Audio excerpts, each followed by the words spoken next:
What would life look like if you gave 120%? Like, what would it look like if you actually worked for every check you got? Welcome to a special edition episode of the Game Changing Attorney Podcast, featuring 5 mindset expanders who will challenge how you think and give you the tools to level up. It doesn't matter if you're poor. It doesn't matter if you're middle class. It doesn't matter if you're rich. I truly believe that the difference between humans is how bad they want it.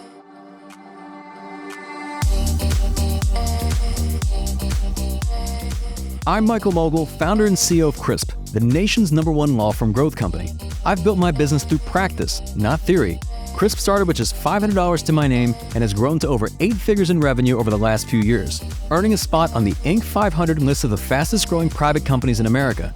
Our approach has been to take everything we've learned about generating massive growth within our own organization and help the country's most ambitious and committed law firm owners do the same for theirs. In each episode of this podcast, I sit down with innovative market leaders from the legal industry and beyond to learn from those who thrive in the face of adversity, challenge the status quo, and define what it means to be a true game changer. Today, we're revisiting some of our most powerful conversations with behavioral scientists, psychologists, and best-selling authors. Their insights will help you lead with more purpose, focus, and energy. In this episode, we're diving into the mindsets and strategies that can take even your biggest goals from impossible to inevitable. And so what I'm going to go out and do is I'm going to try 5 different approaches that I might fail at. All 5 of them might be failures, but at least at the end of that, I'll know the answer to the question, is there a better way?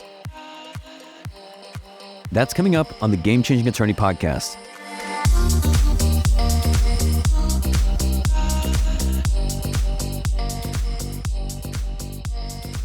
Before we begin today's episode, I want to remind you that we aren't beholden to any sponsors or run any ads on this podcast. This allows us to present all of our episodes raw and unfiltered. I'm not going to push any made-to-order meal services on you or try to save you any money on your car insurance. That being said, I have one small request. If you receive any value from this podcast, please give it a 5-star review. Pay the fee so we can keep this podcast free. Our first guest is Dr. Katie Milkman, behavioral scientist, Wharton professor, and author of the best-selling book, How to Change. Her research has changed the way we think about decision-making and behavioral change. During our conversation, Katie explained why we're wired to chase quick wins over long-term goals and how to stay on track when instant gratification gets in the way. I asked her to dig deeper into a key challenge we all face, present bias.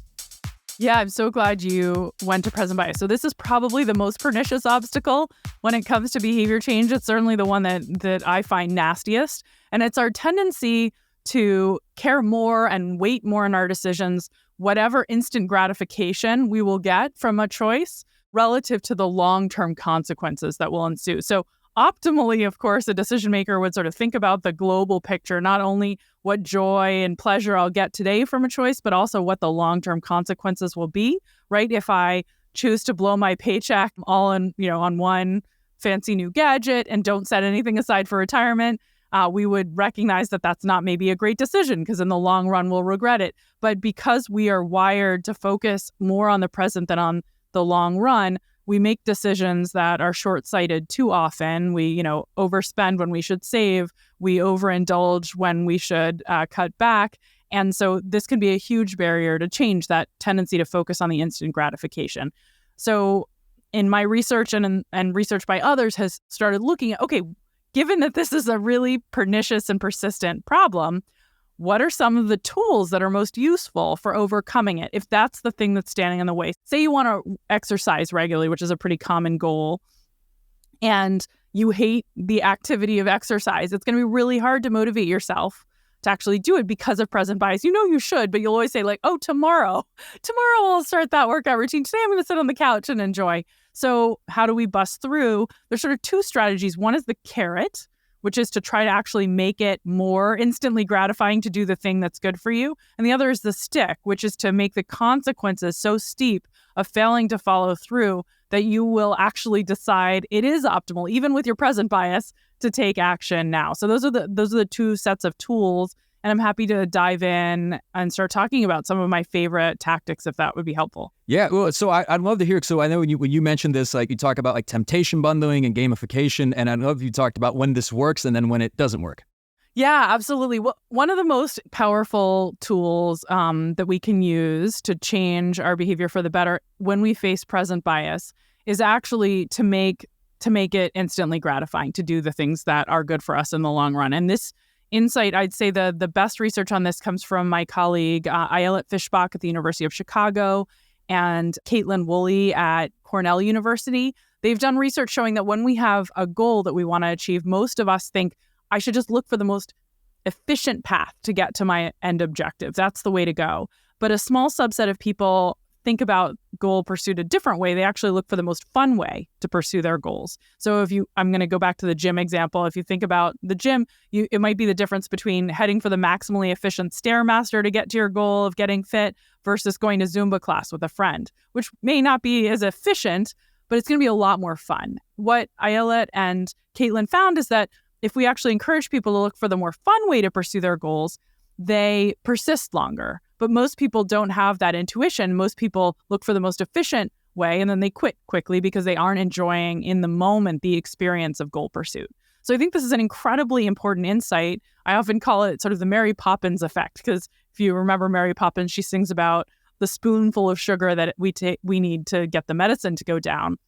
If we recognize we need to make it fun to pursue our goals, we're going to be much more likely to persist. And one strategy I have studied for doing this very specifically that you just alluded to is temptation bundling.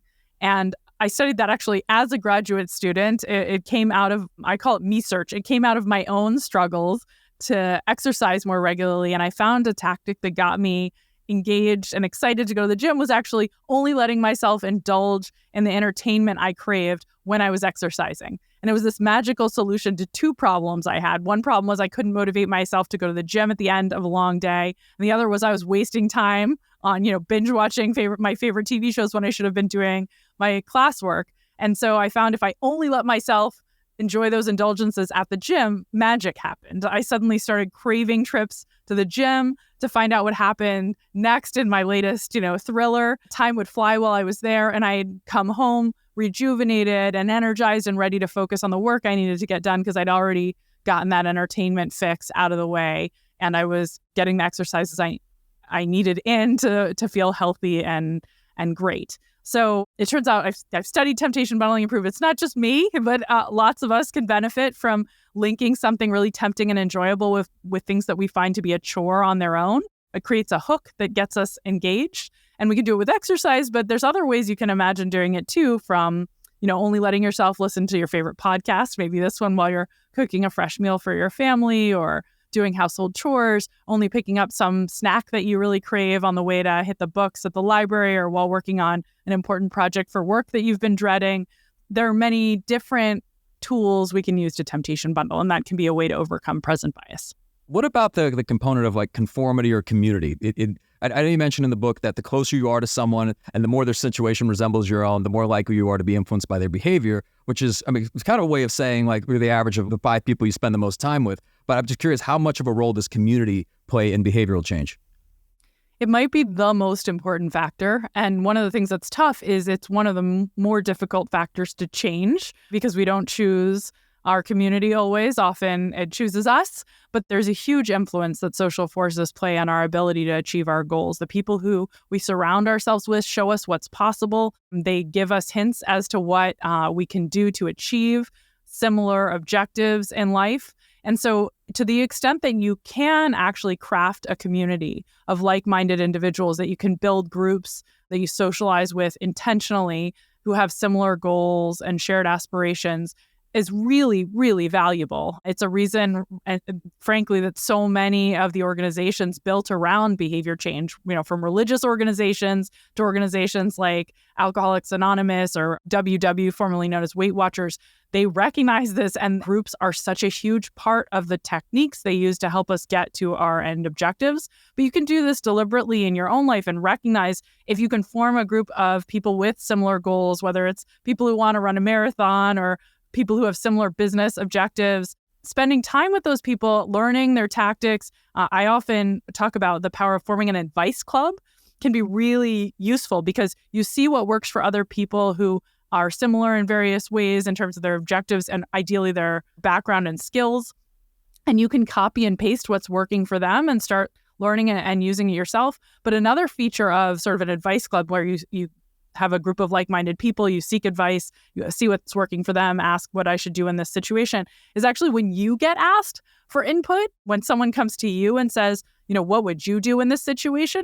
That turns out to be incredibly valuable for your own outcomes. So being put in the role of advice giver boosts your confidence that you actually know more than maybe you realize. It makes you feel like, I can do this if someone's coming to me and looking to me for wisdom. It causes you to dredge up insights that you might not otherwise, because now to help someone else, you have to figure this out. And then once you've advised someone else to take a set of actions, you're more likely to follow through on them yourself because you don't want to be hypocritical. And so social groups that have similar goals give you the opportunity to be in the role of advice giver and role model, which benefits you just as watching others succeed benefits you. So there's all these powerful ways that groups can shape our outcomes for the better. They can also, of course, shape our outcomes for the worse, which is why curating them carefully can be a huge asset. Yeah, we've used the term before, like mental nutrition. Essentially, like what who are you getting your information from? Because you can have different groups. One group could be talking about all the obstacles and just has a very pessimistic outlook, whereas another group is talking about opportunities and the people you surround yourself with. It could drastically differ in terms of how you approach situations. So there's the mental nutrition component. There's the accountability component. At the very end of the book, I talk about changing for good. And I'd love if you could just briefly elaborate on this, because you talk about like transformative behavior change being more like treating a chronic disease than curing a rash.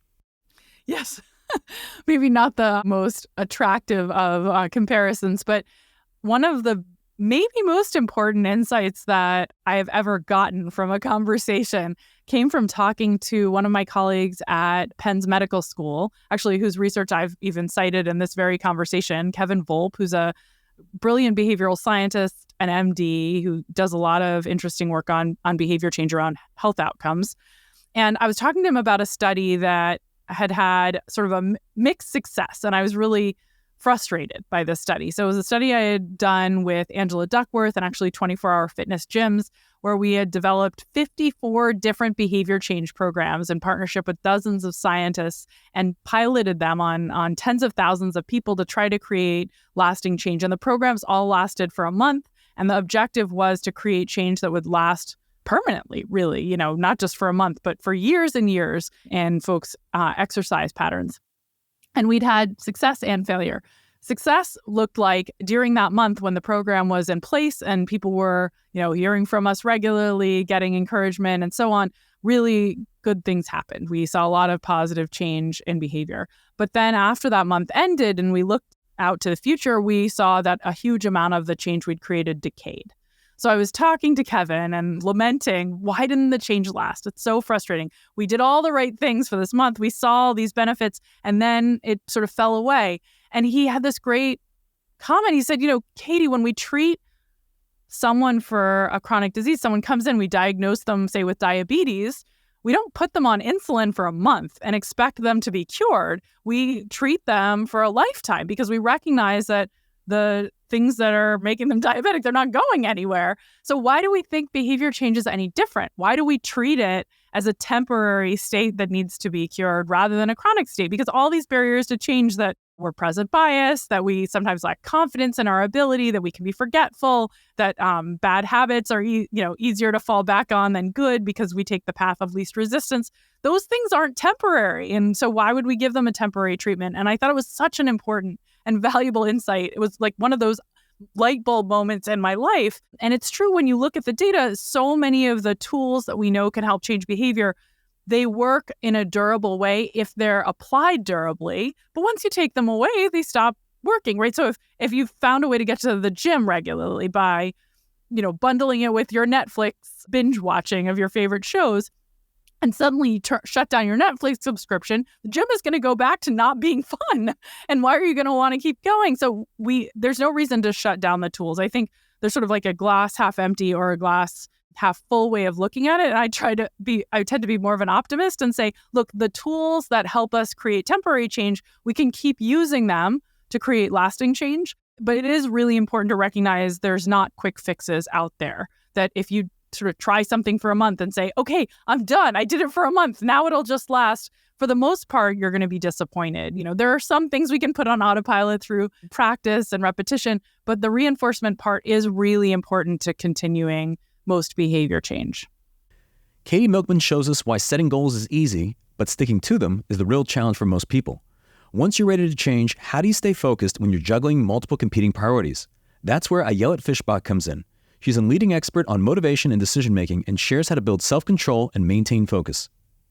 And often what it takes to be successful is knowing how to deal with the situations in which you are not successful. Okay, is knowing how to deal with the setbacks and the failures, and just being new at something, right? If you are successful, then the next thing is life or your boss is going to introduce a new challenge to you, something that you have never done before, and now you might not be as successful. And Angela Duckworth found is that those greedy people, those people that are willing to work hard, deal with these difficult situations, are the people that eventually will have it easy, okay? That will be able to find their passion and do things much more easily.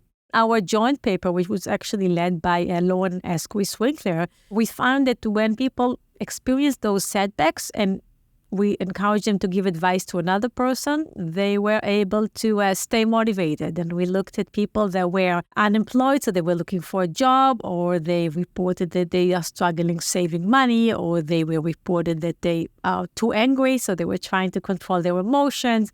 We looked at overweight people by their own testimony, and every one of them, when they were struggling, well, I will not say everyone, because of course it's an experiment and, there is individual variance, but as a group, when strugglers gave advice to another struggler, they were more motivated than we chose the best advice we could find and gave it to them.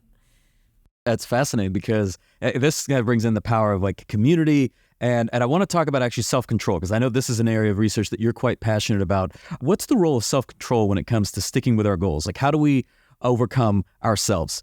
Self-control is where I started my career. I'm very, very passionate about self-control. It was the topic of my PhD dissertation. Self-control kicks in when there are two things that we want to achieve, and we actually prioritize one over the other. It's a specific goal conflict in which there is one goal that we really want to adhere to, and another goal that is less important for us. Okay, so maybe I want to exercise more than I want to, stay on my sofa and rest. Or maybe I want to eat healthy food more than I want to eat unhealthy food. Or maybe I want to control my temper more than I want to express how I truly feel at the moment I feel it when these are negative emotions. So people have these two goals and they are in conflict. What it takes to be successful at self-control is first to identify that there is a problem, and then second, to battle the temptation, okay, to be able to overcome it. To give you an example for one strategy that helps people see that there is a problem, we can make many decisions together in a wide decision frame. When people, for example, thought about all the exceptional expenses that they will have this year, all the times that they will be going to a hotel room, okay, or, buy a champagne bottle, they were planning to spend less money than when they thought about just like one time. Okay, one time that I will go to a hotel room, one champagne that I will buy, or one gift to a friend. And that's research by Abby Sussman here, my colleague who studies consumer behavior. We find that even with unethical behaviors, okay, when you ask people, would you take office supply for personal use just once? Then most people say yes. And then would you do this 10 times this year? Most people say no.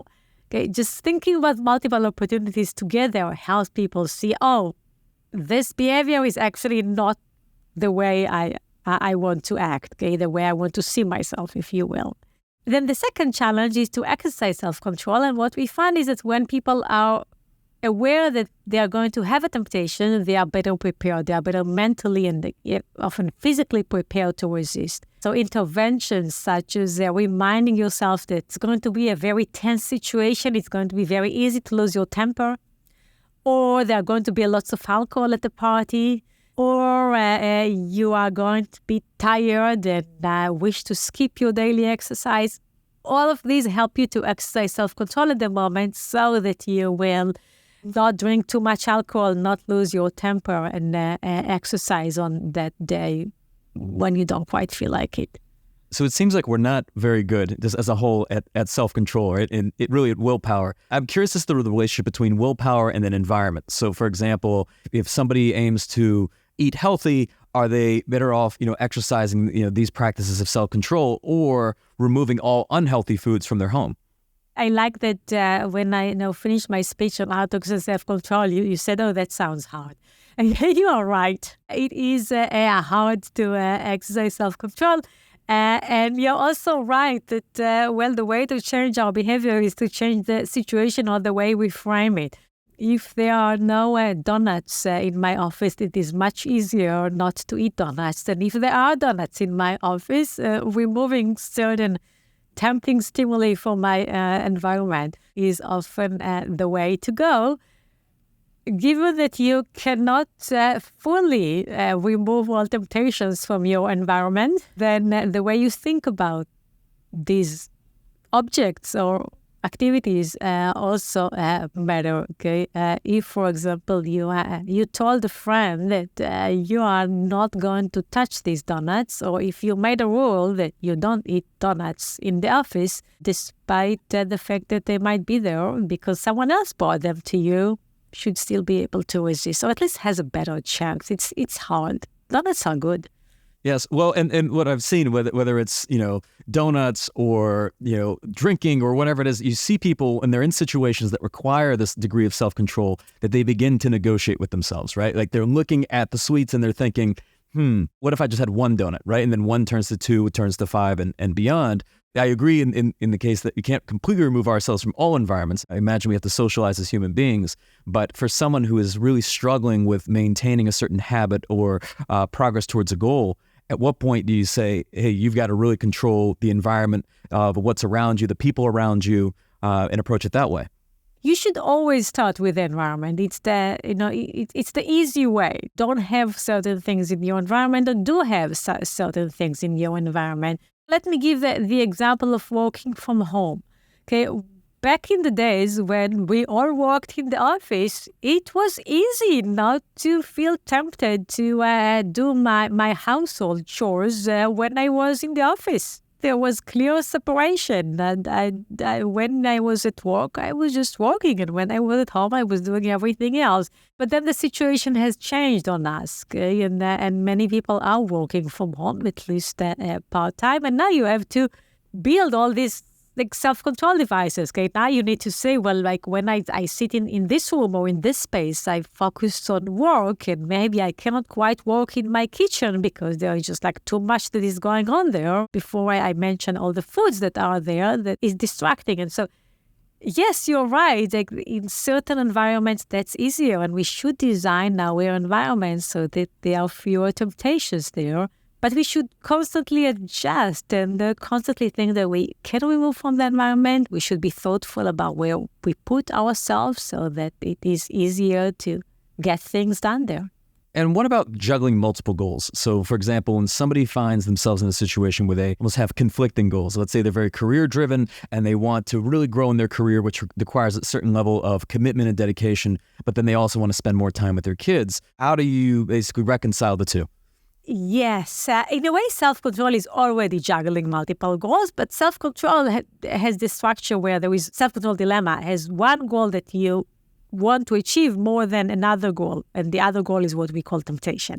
When we juggle multiple goals, this is when we are looking to get some balance. Okay, we don't prioritize one thing over the other. Okay, we don't prioritize our family, let's say, or we don't prioritize our career. We want to find the right balance. Many times that is the situation that you'll find themselves at. And now we look at the strategies that allow them to identify a way to pursue multiple goals at the same time.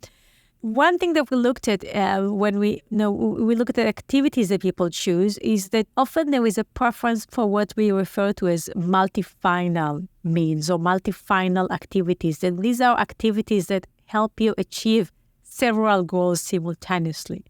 Okay, it's what I refer to as feeding 2 bears with 1 stone. Okay, because I don't like killing bears. Commute to work by bike, so you both get to work and you get your exercise, or bringing your food from your lunch from home, so that it's both healthy and less expensive. You save the calories and the money at the same time. And so finding these activities, finding ways to do several things with one action is beneficial. It requires some designing, okay, some thoughtful plan. And it's in particular important when people have more demands on their life, okay, when you have, like, let's say, a busy career life. And as people age, when they have fewer resources, okay, often fewer physical resources. So you really need to be thoughtful about how to organize your life so that you pursue several goals with the same activity. The other structure that I would mention is when you have several activities that all serve the same goal, okay, and we refer to this in motivation science as an equifinal structure, or all roads lead to Rome. In this structure, the advantage is that you have a plan B, okay? If you can think about 4 ways in which you can exercise, okay? You can go to the gym, you can run, you can do yoga at home, you can go on a walk with a friend. Then in a way, you only need one of them, or at least one of them in a day. But by the fact that you can generate several, you increase your commitment and you have a backup plan is helpful for people as they think about following through with these goals.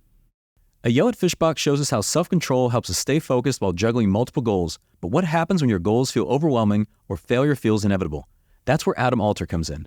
He's a best-selling author and behavioral science expert who, during our conversation, shared how reframing challenges and embracing new experiences can lead to real growth and resilience. Broadly speaking, there are 2 ways to think of something that's hard. One way is to do what is, I think, human instinct and to see it as a threat. It's nice to do things that are easy. There's a reason we spend hours and hours watching Netflix and scrolling through social media platforms and 8 hours a day on our phones and things like that. It's easy, and a lot of life feels hard, and we seek out the easy. And that makes total sense from a human energy apportionment perspective. You know, I understand why people do that, and I do the same to an extent. But it's the things that are hard that are beneficial, not just now, but in the very long run. I think they make us stronger. We know that. We've talked about that. They make us more resilient in the face of challenges that might come up later on. But it's really interesting. If you speak to people at the end of their lives, you ask them to look back on the things that they found most rewarding. No one ever says, I wish I hadn't said yes to that challenge. That's never a response you hear. You never hear someone say, I really regret taking on a challenge. And no one really says, I wish I hadn't done that thing that I failed at. What they usually say is, I kind of wish I had done more. I'd said yes more often, that I'd done the hard things. And I regret that I'm now at this point where I don't have that option anymore. But it's those periods where we feel really alive, when we're making progress, when we're moving forward. And so I think you sort of owe it to your future self to take on those challenges, both because it makes you stronger when that future self deals with really big hardship, which comes up in life, but also because at the end of our lives, that's where we derive the most meaning from. And so I think it's worthwhile, if only for that reason. Yeah. And one of the things I found interesting was when you're talking about the role that age seems to play in entrepreneurial success. Like, you know, one would think that sometimes the younger founders would be more successful, but the data shows it's those who are sometimes in their 40s and 50s experience higher rates of success and even more successful exits. Why is that? I mean, is it just experience? Is it knowledge? What do you attribute that to?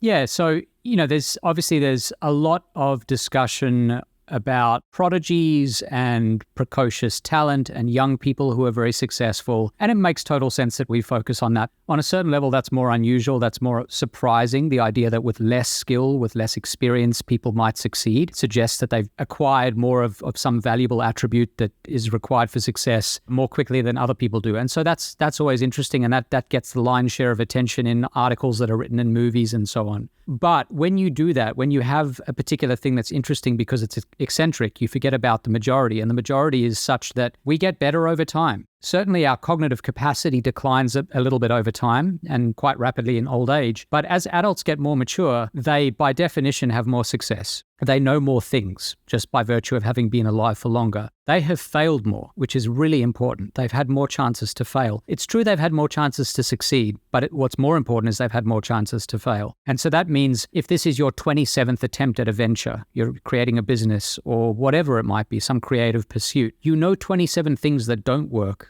And so you're, by definition, diverging from that big chunk of things that didn't work and getting closer and closer to things that do work. It's not surprising. It's only surprising in the backdrop of all this written about young people, but it's not surprising that people in their 40s and 50s tend to generally be more successful entrepreneurs. And I'm curious on the topic of failure. It's like, where do you draw the line, right? Because generally what seems to work well is if there's been some sort of behavioral change that's resulted as a result of somebody learning from this failure and making different decisions.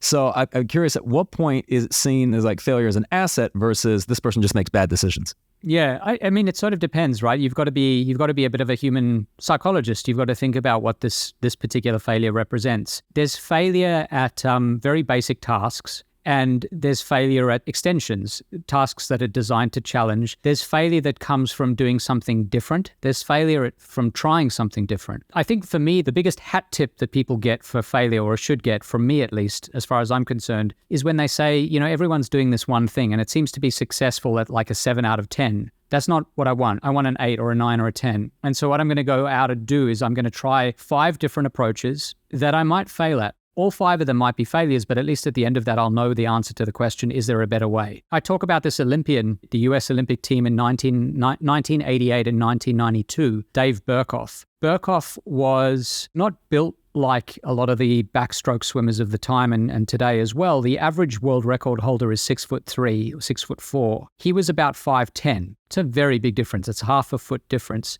But he was incredibly curious, and he was an experimentalist by nature, which basically means that he had this philosophy, I'm not going to take anything for granted. That's how kids usually think. They ask a million questions because nothing is orthodoxy for them. They don't yet know that this is just the way things are done because they're done that way. And Burkhoff was like that. So he would try different things as he was swimming, and he would do the backstroke with a slightly different tweak, and then a different tweak from that, and a third tweak. Because he was inquisitive and analytic, he started to recognize that when his entire body was immersed under the water, he swam much faster.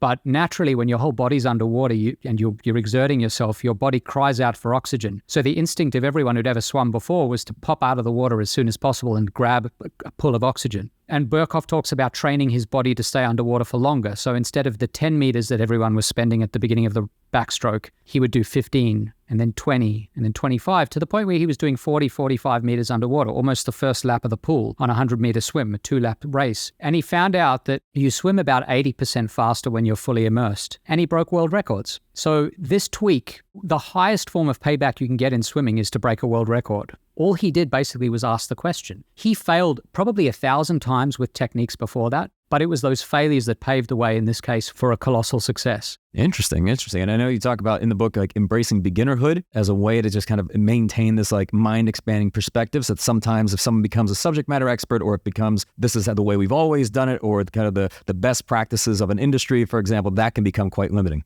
I'm a huge fan of diversity in our experiences and our pursuits. I think if you only do one thing, if you look at how you break down your time and it's all spent doing one thing, that's almost never the way to live, at least for me. So what I like to have, and what I think is really useful in other people as I've seen it, is you should have something you do that you are really good at. You feel confident. When you describe yourself doing that to other people, you don't say, I do this thing, you say, I am this thing. For example, I run a lot. I don't say I run, I say I'm a runner. It's a part of my identity. So that's a thing that I do a lot, and it's central to who I am. But you should also do two other kinds of things. One kind of thing where you're kind of good at it and you do it a fair amount, but you're not a total expert and you're still striving and you're still getting a little bit better, but you haven't hit a full plateau. You can see room for improvement, but you've got to strive a little bit to do that. And then you should also do things where you are an absolute novice.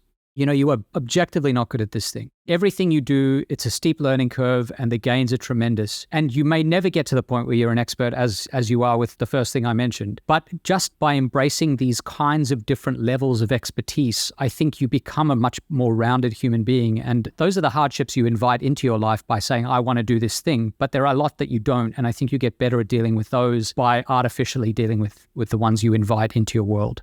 There's this expression in the Silicon Valley venture capital space I once heard that it said that the best investors are those that have strong opinions loosely held. I know in the book you talk about that questioning yourself twice is better than relying solely on initial instincts or gut instincts. Why is that?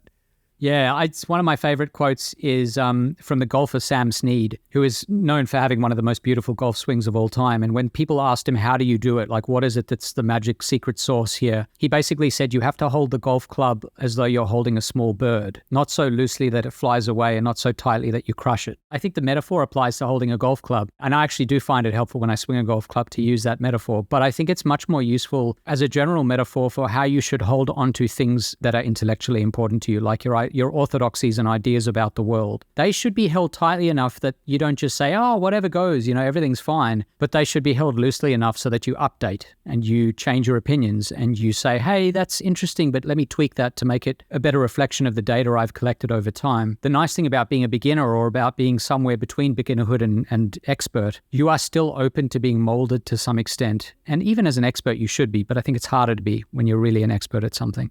It seems like that just as of late, or maybe it's always been this way, that society struggles with this, and just in terms of our ability to change our minds, right? Just in the face of new information or new data, let's say you felt very strongly about one thing, but you received new information that completely contradicts your previous beliefs. Is it just because that also requires, in some cases, a shift in identity too? Yeah, I think that's a big part of it. You just hit on exactly what I think is going on. And I think that's more true today than ever before. There are all those graphs, particularly in the US, looking at the political parties and showing that the political parties used to substantially overlap. And then in the 80s and 90s, they started to move further apart. And then once this century arrived, they've spread even further apart. And so the ideas that are associated with each party, it's not so much that if you hold one set of ideas, you have to hold them all. It's that if you hold one set of ideas, that's your identity. That's who you are. And so it's very hard to say, I am this kind of person when the other kind of person is all the way on the other side of the map. And so I think so much of that lack of updating is that identity is wrapped up in it. But I also think it's a biased processing of the evidence. There's a lot of evidence in social and cognitive psychology that if I gave you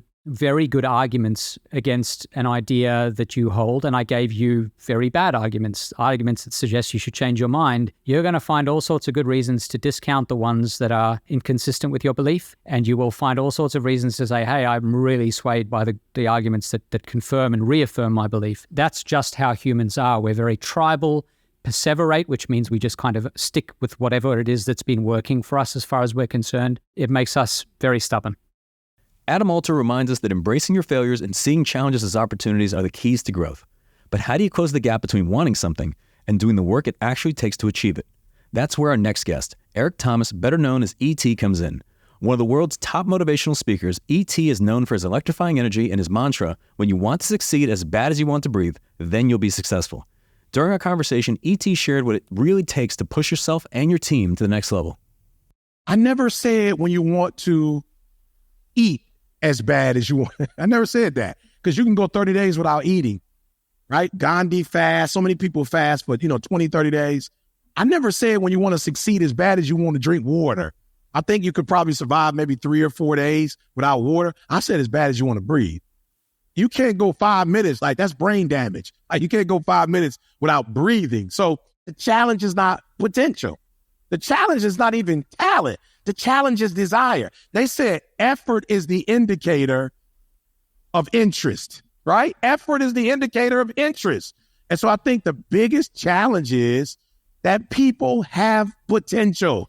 They actually have some skill set. I just think most people don't want it. Like, they don't put forth the effort. So it's like, if your effort match your dreams, like everybody's dreams and goals, if your effort match. So I go to NFL players and say, like, I got a client right now. I told the client the other day, let's be honest, you're an all-star, but you're not a superstar. It's a difference. You're an all-star. You're only an all-star because of your height. Like, you were born that way. You were given that. That's a God-given gift. But your effort does not match.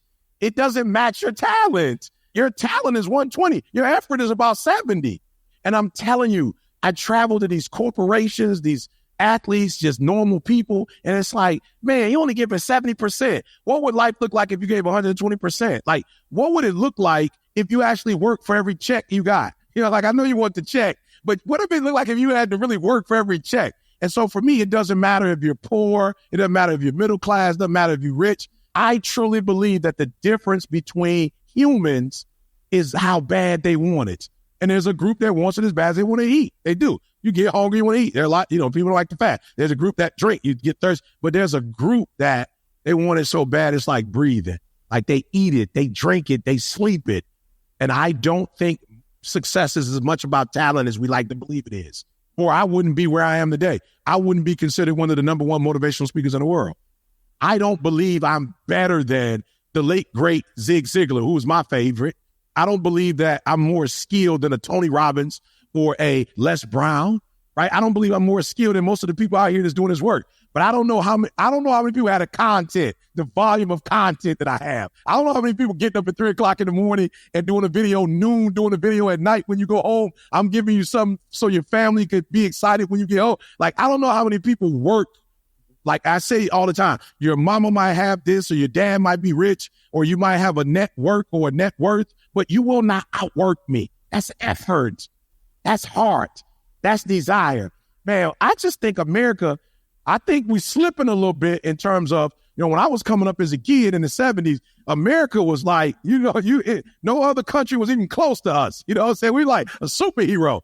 But I believe that we're not as competitive because it seems like the effort that my grandfather had to just grind and work, like that effort doesn't seem like it's there anymore. It seems like more people want and wish, but they don't have that work ethic that we used to have. So I just believe, man, desire and effort and putting forth work. I think that's what a lot of people are missing. And I don't care where you were born or where you come from. To me, that is the difference between surviving and legacy. So there are people, 50 or 60% of the wealth that we have in this country has been passed down. But how many people can keep that? How many people can sustain that from generation to generation? And if you can, it means you work just as hard as your grandfather or great-grandfather or great-great-grandfather. So, man, effort to me is a missing element when we talk about success. As you were saying that, I'm thinking there's someone listening right now that's nodding their head and they're like, yes, I agree 100%. And there's a lot of leaders that are listening right now, leaders of organizations. How do you recommend they approach motivating their team? Because they probably feel the same way, and not just in getting their team members to buy into the mission of the organization, but also just for the standpoint of getting people to put in that level of effort and commitment towards something, anything. So here's what I think we do wrong as leaders. We assume that everybody that's following us speaks the same language we speak. So I'll give you an example. I'll never forget, there was a company that, wanted to hire me. And they bragged about what I would be exposed to in terms of information. They bragged about how much money I would be able to make, millions of dollars. But they said one thing that's broke the deal for me. They said that I wouldn't be able to continue to do the work that I was doing via social media. Like, I wouldn't be able to give away free content, right? It was a game changer.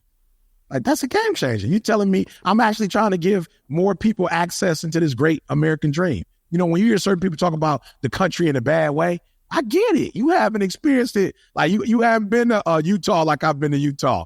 You haven't had a chance to go to the mountains in Utah. You haven't had that opportunity. You haven't been to the beach in San Diego and LA. You haven't been to South Florida and drove up the Keys. You haven't been able to swim in the Pacific or the Atlantic Ocean. Like, I get it. You haven't been able to go to the dealership and buy the car of your dream, the house of your dream. Like, I get it, right? So I want to help that group to experience the American dream, right? So most of the people I talk about, now there was one company that my advisors was like, yo, I don't think this is a good deal. Like, I don't know if you want to do venture capital, of joint venture with this individual. Not that they're bad people, but they just, they on edge in terms of how they make their money. You're not necessarily like, your integrity is a big part of what you do, right? So I was like, okay, but I promise you, he almost got me. Because he told me how much money I could make. Then he showed me how many millions he would be willing to give me as scholarships to help my babies at Michigan State go to college. And that almost got me. It's like, you can't do it. I was like, what you mean we can't do it? I got students right now that are 4.0 students, but their parents got laid off from Ford or fired from GM or Chrysler, and they can't finish school. Like, this money he spoke my language. And I think so many natural born leaders are ambitious and driven, and especially driven to get results, and are driven economically, that they assume that the 88% of the world that are followers, they assume that they're driven by the same thing. So they speak that language. And if you're speaking English to somebody who's Spanish speaking, you speak English to somebody who speaks French, you speak English to somebody who speaks Igbo, they're not going to understand what you're saying. And I think one of the things that leaders do wrong is they speak the wrong language. And if they would learn to speak the right language and learn to use the followers' dreams, goals, ambitions against them, I'd say to their advantage. If they could learn to use a thing that motivates them and drives them to their advantage, I can't tell you how much free work that I do. And people say, well, why would you? I literally started doing corporate work because it paid so much that it gave me an opportunity to actually make that type of money, but spend most of my days in a school on Zoom talking to a group of kids. So I think we make a lot of assumptions as leaders, and we assume that what drives me, what moves me, is what moves everybody, and that's not the case. Then we would just spend some time. I mean, there's research out there, tools out there that you could use to ascertain what motivates and drives and moves people. I think if you would motivate them from their preference, I think we'll do a much better job. And learn a different language, I think we'll do a much better job. And I'll just be honest with you, it's not simple, right? But it's rewarding. Let's talk about even the people listening, even the leaders, before they go on and try to influence anybody else. It seems that many people end up sabotaging themselves. Like, how do they, essentially master themselves first? Yeah, I think you master yourself first by not believing that you know it all. Like, I think there's a phobia of asking for help. There's this phobia of not, especially when you're a leader and you're good at what you do. It's almost you feel inferior to not know it all. You feel this sense of loss, or defeat. Like every time you're in a room, the ego. And again, let's not minimize. There's a thin line between confidence and cocky. It's a thin line, right? But what we have to understand is cocky takes us to the place of, I know it all. I don't need anything. Confidence takes us into, like, I've done the work. I put in the time, but I still don't know everything. And I'm still not all knowing. And I still can't, be everywhere at one time. And so I have to humble myself. And yes, in my area, I'm a master. I'll never forget, most humbling thing that ever happened to me was when I got my master's at Michigan State. You're talking about a stadium that fits 17,000 people, and everybody walks in. You've got the undergrad that walks in, the master's that walk in, the PhD that walks in, and you got the college of engineering, the college of... I was sitting there like, whoa, if I was to get a degree in every college, I got a long way to go. And then even in my own college, there's K through 12, there is adult learning, there are specialties. And I sat in that room, and one of the biggest moments of my life, it felt the dumbest that I'd ever been. As I looked in the room and was like, whoa, all of these programs, I probably know minuscule compared to everybody in this room. And so I think what leaders do is leaders think that they have to always be up front. They have to always be in charge. They have to always be right. And that creates blind spots. And we know that there are more accidents in the United States of America from blind spots, right, than anything else. Like, you didn't even see that car. And listen to me, as beautiful as technology is, we still have blind spots on cars. I'm like, we've been doing cars since Ford and the T-model. Like, we can't get rid of the blind spots. And so as leaders, we don't want to acknowledge that we have blind spots. We don't want to acknowledge that we don't know everything. And I don't think it's what we know that's hindering us. I think it's what we don't know and what we're not confident enough to say we don't know that's really stopping us. So to me, that would be the first line of work. We call it the inability to self-assess. And it's so funny. I'll say to CJ, C, what's our model for 2018? The inability to self-assess. All right, good. 2019, what is it? He said, I still think we're at the inability to self-assess. I said, 2021, people don't want to self-assess. And I think that's what leaders need to do first. And again, I know we say nobody cares how much you know until they know how much you care. But I want to take it a step further. Nobody knows how much you care until they know you're vulnerable. Like, nobody loves a know-it-all. Nobody wants to be with a know-it-all. But when people know you know what you know, but you're vulnerable enough to say that you don't know everything, guess what? They want to be on the team because now they feel like they're valued. But when they feel like they're on a team where you're putting up 80 points and they never get the rock, nobody wants to be on a team where they can't contribute. And so I would just say to leaders, we have to be careful. Yes, we are experts, and yes, they're looking to us as the authority, but it doesn't mean that they're looking for somebody that knows everything. Eric Thomas reminded us that desire and effort can take you far, but even then, fear can still hold you back. That's where Stephen Kotler comes in. He's a New York Times bestselling author and one of the world's foremost authorities on human performance. During our conversation, I asked him, when you look at and lead achievement, how much is hardwired at birth and how much can we actively build? There are all sorts of so-called natural advantages. I should also like to point out that every one of the natural advantages comes with a built-in disadvantage, right? Let's say you have a very fast brain. One of the reasons that happens, processing speed is super fast, is norepinephrine. That's fantastic for processing speed, but norepinephrine is essentially anxiety and fear. So you've got a really fast brain, but you're crazy neurotic. That's a common pairing. Here's what I'll tell you at a macro level. I, more than probably anybody else alive, have spent my career interviewing people who accomplished the impossible, being in the room when the impossible became possible as often as possible. And I will tell you that none of the people who accomplished them started out extraordinary. They started out unbelievably ordinary. And the path to impossible, let's back up and just say two things. One, what we call peak performance is really nothing more than getting our biology to work for us rather than against us. We all share a lot of overlap in biology. We can all use the system the way it was designed to work. Let's just talk cognitive peak performance. When you talk about the biology of cognitive peak performance, there's 4 categories of skills.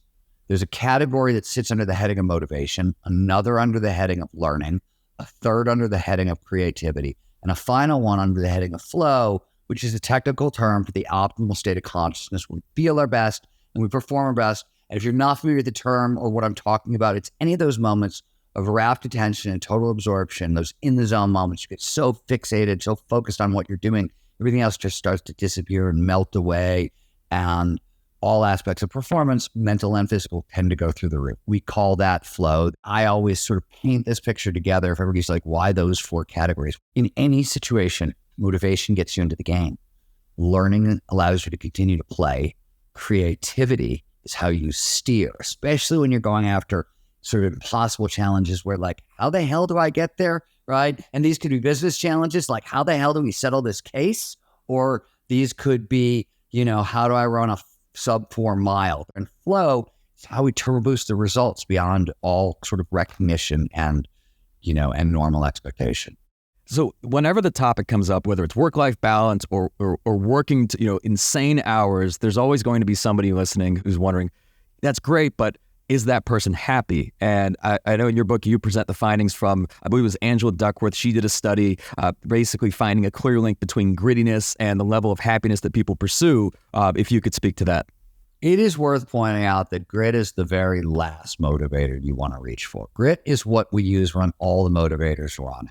There's 6 major motivators that we work with in peak performance, and if you get them all pointed the same way and all augmented by proper goal setting, you get a tremendous amount of push going forward. Some of those motivators are broken into what psychologists talk about as levels of happiness. And there's basic happiness. How do you feel right here, right now? And the truth of the matter is there's not a whole lot you can do about that. We are born with emotional set points. We've got a low point and a high point, and most of our lives are lived in between. You can move the set points a little bit.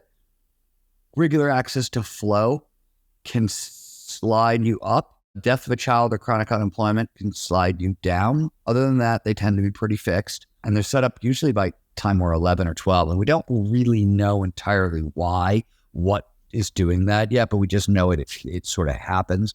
And that's happiness. As Dan Harris pointed out, you can be about 10% happier. And we talked about some of the tools, gratitude list, mindfulness, regular exercise. There are other things, but like those are the tools that lower anxiety and increase happiness and emotional regulation, some other things. The next level up is what is called enjoyment. And this is essentially a high flow lifestyle, but it also means that the thing that is driving you into flow so frequently aligns with your goals. So I have a lot of ski goals because I'm a skier and I live in the mountains. I ski a lot, but I also use the ski mountain as my laboratory for flow studies, right? It's my personal laboratory and it has been for 30 years. So there's like those motivations start to fold together. And then you get to the top level of motivation, happiness, which is purpose is how we talk about it now. And all that means is that it's what I just described. It's the activity that is aligned with my goals, skiing, is further aligned with one of my big sort of missions in life. And one of my big missions is obviously to advance flow science and research and training. It's all very nestled. And as a result, I mean, first of all, when you're passionate, when you're on purpose, you get a lot of focus for free, right? I don't have to worry about paying attention. It sort of happens automatically. And you get, extra boosts in learning and memory and all kinds of stuff along the way. This is some of what I meant earlier when you get the biology working for you, rather than against you. Just go farther, faster with a lot less fuss. So we had Matt Frazier on the podcast. So like 5-time CrossFit Games champion, like world's fittest man. And when we were talking and I asked him about kind of the process that he went through in training, he didn't actually enjoy any of the training, but he liked the winning. And I'm curious, how important is it to enjoy the process versus enjoying the outcome? So that's pretty rare. As Angela Duckworth pointed out, the grittier you are, the more everything's aligned with everything. Like, it's hard to believe, especially I'm a gym rat and an exercise junkie and have been for decades and decades and decades. And like, you don't like it, but you love it at the same time. I always say that peak performance is not about how things feel. Peak performance is about what you do despite the feelings. As we talked about earlier, goals are important for peak performance. The research shows you need 3 levels of goals: mission level goals. I want to be a great author. High heart goals. That's, I want to write a book on law. I want to write a book on flow. I want to go to college and learn how to write in general. I want to try to become a journalist to figure out how to write professionally. I want to become a podcaster to figure out how to interview people, whatever it is. Those are the big steps, 3 to 5 year steps you got to take to achieve your mission. And then you've got daily clear goals, right? This is just your action plan, your to-do list for the day. One of the secrets, especially to clear goals, is if you want to get the biggest boost from them, they have to be process goals. They can't be outcome goals. So as a writer, my process goal is I want to write 500 words today in my new book. If it's really the front end of a book and I don't even actually know what I'm writing about yet, it's like, I want to write 500 words in a new book, and I want, when I'm done, when the reader's done reading them, I want them to feel excitement or curiosity or fear or whatever, you know what I mean? Like it's very clear. And the emphasis, by the way, should both on process goals and on clear goals. Clear goals sort of tell the brain where to focus. Hey, put your attention on this. And when you're done with this, put your attention on this. And so it amplifies focus. Anything that amplifies focus will also in turn amplify flow. So clear goals will really help you focus. They help you stay on target. They also end up downstream amplifying flow. But if you're setting them properly, they got to be process goals. They can't be, I'm going to write 500 words is going to win me a Pulitzer. You note that like fear and goals are the basic building blocks of our reality. And I'm curious about the fear part, because whenever you spoke about peak performers, fear always seemed to serve as like a directional arrow. A little bit of fear, a little bit of the neurochemical norepinephrine, a little bit of the neurochemical cortisol is great. It amplifies learning. It drives attention. It does a lot. Too much and you have a really big problem. It'll block flow, for example, blocks creativity, blocks performance, is a problem for memory and so forth. Usually what happens in peak performance is you push on your skills to the utmost. That tends to drop you into flow. You get to do more and go farther than you've gone before. With peak performers, they start to figure out that while too much fear is problematic, and so you have to do a lot of emotional regulation work. It's why you see so much meditation, exercise, gratitude. These are all practices that retune the nervous system and lower anxiety. The brain is an energy hog, uses 25% of our energy, right? But it's 2% of our body mass. It's got a fixed energy budget also. And we spend most of that budget on focus, right? That's a lot. Paying attention is a lot of that budget. Anytime you get focus for free, it's a big deal. It's a big energy savings. Fear, if you're not overwhelmed by it, it's fantastic. Gives you focus for free. So I'll give you just a personal example. In my book, Stealing Fire, that was you can't tell because I hope because I did my job, but it was an incredibly information dense book.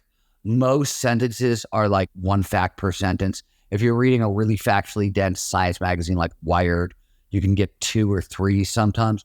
We had in Stealing Fire sometimes 3 to 4 facts per sentence. It's a really complicated writing challenge, communication challenge. And I had to study, for example, a science writer by the name of Steven Pinker, who's at Harvard. He's funny, right? He's actually a very talented, funny writer, but he writes very information-dense sentences. I did what I called like the Pinker edit on my writing to figure out how to tell that story effectively. And it scared me because I'd never done anything quite like that. I like to set those sort of challenges inside the book because a book is a long slog, man. 2, 3, 4 years. And some of my books, the research will span decades. After that long, you got to sometimes do extra things to hold attention. Fear is one of them. And I've seen this, with all top performers. It's very common in athletics, but I think, you so see it in entrepreneurship too. I hope these conversations with Katie, Ayelet, Adam, E.T., and Steven gave you a new perspective on how to make real progress towards whatever goals you've set forth.